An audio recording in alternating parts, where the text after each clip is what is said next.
Now we want the mental health and we want to Right. go get support. And not too long ago, I learned about the importance of having a self-care plan. Mhm. Just maintenance. You shouldn't have to. It should. What is it? Being more proactive than reactionary, That's right? right. And so some, of course, tragedies. There's things that we can't Sure. really prepare for those kind of things. But overall, if we're in a good mood, if we're have that self regard where we're like, I almost cussed. I got to be careful. I don't care. I was going to say something else. I Uh, don't care. I don't care what other people say or think or their opinions about me. I am who I am and I matter. What kind of tips do you give for those individuals? Or maybe let me ask you, what do you do yeah. when it comes to that self-regard and maintenance? I love that you talked about a self-care plan. I Mhm. love that I love that we're talking about this in education. That is incredibly healthy. And to jump forward then back a little bit to your question, Yeah. because I talk about love a lot in the book. But the way I understand love is a way that was very much influenced by lots of, Black scholars and Black writers, but specifically Bell Hooks.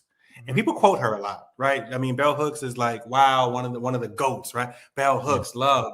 But what she said in the beginning of her definition of love is regard and love for oneself. And I think we often think of that as something that has to come from us to someone else.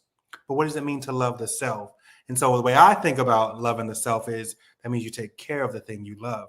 You take care of the self, which means you have to have a self-care plan. And so I love that you talked about it because in the book, I talk about a self-care plan that's not just physical self-care, which is the sleep and the exercise and the fruits and the veggies, but it's the emotional self-care, which is the breathing, it's the therapy, it's the meditation, it's the taking breaks, it's taking walks. And I talk about spiritual self-care, which is not about religion at all. Spirit for me, spirituality for me is about the place of your joy.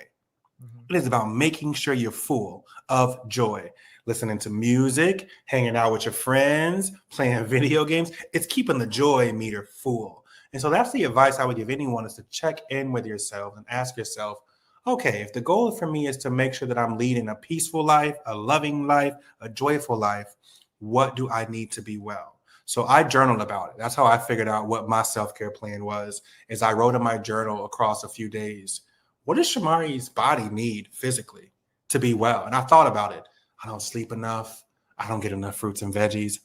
I don't, rest enough. I don't exercise enough. I'll be honest, I didn't exercise enough.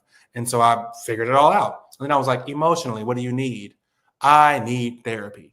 I need someone to help me navigate my stuff and help me unpack my emotions. Losing my sister was huge for me, man. That was a huge moment for me that I did not give myself any space to unpack. And it just got bigger and bigger. And it began to inform everything, even my teaching. I was unconscious to it, but I realized, oh no, I'm triggered. I'm being triggered by that. I'm shutting down. I'm not doing my best. And then spiritually, I was like, what makes me happy? What makes me laugh? And I journaled about that. And then I said, tomorrow, you will incorporate things from all three of these lists into your life. And some days are easier than others.